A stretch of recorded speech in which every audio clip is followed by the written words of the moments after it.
మీరు డాక్టర్ కదా, neat paper leak గురించి ఏం చెప్తారు? నీట్ పేపర్ అనేది దురదృష్టకరం అండి. ఈ రోజు నీట్ పేపర్, యూజీ పేపర్ గాని, పీజీ పేపర్ గాని ఈ యొక్క పేపర్ లీక్ అవుతుందంటే కూడా నేను ఒక ప్రకటన, ఒక సందేశం ఇస్తున్నా ఈ విద్యార్థులందరికీ కూడా, ఇంకోటి మేధావి వర్గం కూడా. ఈ రోజు సూటిగా ప్రశ్నిస్తున్నాండి.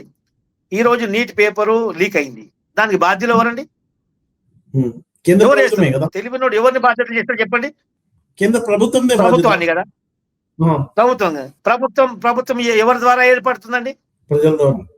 ప్రజలు ఎన్నుకోబడి ఎమ్మెల్యేల కేంద్ర ప్రభుత్వం ఆధీనంలో ఉంది కాబట్టి ఎంపీల ద్వారా ఎమ్మెల్యే ద్వారా ప్రభుత్వం ఏర్పడుతుంది కదా. అంతే కదా ఫజల్ గారు? మళ్ళీ ఆ ఎంపీల ద్వారా ఎమ్మెల్యే ద్వారా అక్కడ ప్రభుత్వం ఏర్పడుతున్నప్పుడు ఆ ఎలాంటి ఎంపీలను ఎమ్మెల్యేలను మనం ఎన్నుకుంటున్నామండి? సమాజంలో మన పక్కకు కూడా కూర్చోవడానికి అర్హత లేనోడు, అసాంఘిక కార్యక్రమాలు చేస్తోడు, జేబులు కొట్టుకోడు, పాకెట్లు కొట్టుకోడు, పిక్ పాకెటరు, మానభంగాలు చేస్తోడు అంటే సమాజంలో రిజెక్టెడ్ పర్సన్ ని మనం ఎలక్ట్ చేస్తున్నాం. ఇక్కడ చదువుకున్నాడు కూడా రాజకీయంలో రావడానికి ఆస్కారం చూపించట్లేదు. సమాజంలో పనికిరాని సన్నాసులు, దద్దమ్మలను, క్రిమినల్స్ ని మనం ఎన్నుకొని అక్కడ పంపిస్తున్నాము. మనం చదువుకున్న మేధావులం అలాంటి వాళ్ళు ఎన్నుకొని పంపిస్తున్నాము. మళ్ళీ మన ఫైన్ డే వాడు ఎన్నుకొని వచ్చిన తర్వాత వాడి ఇంటి ముందు పోయి మనమే అపాయింట్మెంట్ నిల్చుంటే అక్కడ పోయి సార్ నిద్ర లేచిండు, సార్ పూజ చేస్తున్నారు, సార్ ఫోన్ మాట్లాడుతున్నారు, సార్ జూమ్ కాల్ లో ఉన్నారు, సార్కు ఫోన్ వచ్చింది, సార్ వెళ్ళిపోయారు. ఇలాంటి అవమానం చెప్పు తప్పంటాం. ఇలాంటి అవమానం మన చేతులతోటి ఇలాంటి సన్నాసులకు ఓటేసి మనం చేసుకుంటాం. అంటే దీనికి పరిష్కారం ఏంది? చదువుకున్న వాళ్ళు, విద్యావంతులు రాజకీయంలో రావాలి. ఇలా దొంగలకు అక్కడ ప్రభుత్వం అంటే ఏంది? అక్కడ ఎన్నుకొని పంపిస్తున్నాం అంటే ఏంది?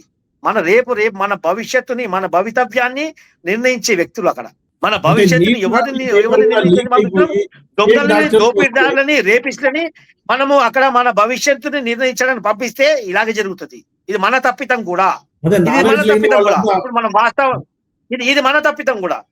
అందుకే రాజకీయంలో చదువుకున్నోళ్ళు రావాలి, విద్యావంతులు రావాలి, మేధావులు రావాలి. అప్పుడే సరైన నిర్ణయం జరుగుతుంది, అప్పుడు సరైన సంస్కరణలు వస్తాయి. అది ఇప్పుడు వాస్తవ రాజకీయానికి వస్తే, వాస్తవ పరిస్థితికి వస్తే ఈ రోజు ప్రతి పేపర్ కూడా లీక్ అవుతుంది. దీనికి కారణం ఎవరు? ప్రభుత్వం బాధ్యత వహించదా? గతంలో అప్పుడు రైల్వే మినిస్టర్ కానీ, డిఫెన్స్ మినిస్టర్ కానీ ఎక్కడైనా వాళ్ళ శాఖల అవకతవకలు జరిగితే నైతిక బాధ్యత వహిస్తూ వాళ్ళ పదవికి ఫస్ట్ రాజీనామా చేసేవారు.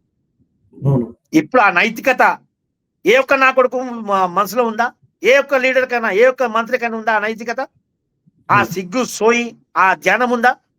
ఈ రోజు పేపర్ లీక్ అవుతుంది, ఆ యొక్క విద్యాశాఖ మంత్రి లైట్ గా తీసుకుంటాడు. మేము ఇదేస్తున్నాం అని చెప్పేసి కాలయాపన చేసి ప్రజల్ని మర్పించడం జరుగుతుంది. అంతే తప్ప ఇంకేం కాదు. ఈరోజు చూడండి, కేంద్ర రక్షణ హోంశాఖ సహాయ మంత్రి కొడుకు ఈ రోజు పైన ఒక ఫోక్సో కేసు నమోదైతే అమ్మాయి వాళ్ళ పేరెంట్స్ కానీ, అమ్మాయిలు కానీ మొత్తం సమాజం కోడై కూస్తుంటే నీకు నైతిక బాధ్యత లేదు? ఫస్ట్ వాడిని కాలర పట్టుకొని వాడిని ఫస్ట్ లాకప్ వేపించిన తర్వాత చట్టానికి ఎవరు చుట్టం కాదు, ఎంక్వైరీ చేయమని చెప్పండి, let him face, prosecution face చేయమని చెప్పండి వాడిని. అదే కాకుండా బయటకు వచ్చి అన్నా నా కొడుకులకు నేను టైం ఇవ్వలేదన్నా, నేను వదిలేసినన్నా, నా కొడుకు తప్పు చేయడన్నా, నీ అమ్మ తప్పు చేసి రా భయ్, ఫస్ట్ నువ్వు రాజీనామా చేసి బయటికి రా. నీట్ పేపర్ లీక్ రాజీనామా చేసి బయటికి రా. అంటే మెడికల్ సీటు కోర్టులలో పలుకుతుంది కాబట్టి పేపర్ లీక్ చేసుకుని అది కూడా ఇంకొక దారి కనుగొన్నారా? అదేనండి, ఇలాంటి స్వార్థం ఎందుకు జరుగుతుంది? ఇలాంటి కార్యక్రమాలు ఎందుకు జరుగుతాయి? అక్కడ సమర్థవంతమైనటువంటి నాయకత్వం లేదు కాబట్టి ఇలా జరుగుతాయి. ఆయా శాఖలకు మంత్రులు గాని అక్కడ ఉన్నటువంటి వాళ్ళు సమర్థులు కాదు, అవకాశవాదులు, డబ్బులు ఇచ్చి ఓట్లు కొని దొడ్డిదారిన అక్కడ వచ్చి అధికారం కైవసం చేసుకుంది కాబట్టి ఇలాంటి దొడ్డిదారులు దొక్కుతారు. మరి దొడ్డిదారుల అడ్డంగా డబ్బులు ఖర్చు పెట్టి వస్తే ఆ డబ్బులు ఎక్కడి నుంచి తీయాలండి? ఇట్లనే తీస్తారు కదా. మరి ఇది మనకు బుద్ధి లేదండి. ఎప్పటి వరకు అయితే మనం ఓటు మనం అమ్ముకుంటామో అప్పటి వరకు ఇలాంటి కార్యక్రమాలు జరుగుతూనే ఉంటాయి. సంవత్సరాల తరబడి విద్యార్థులు కావాలి, విద్యార్థులు కూడా రేపు విద్యార్థులు కూడా రావాలి.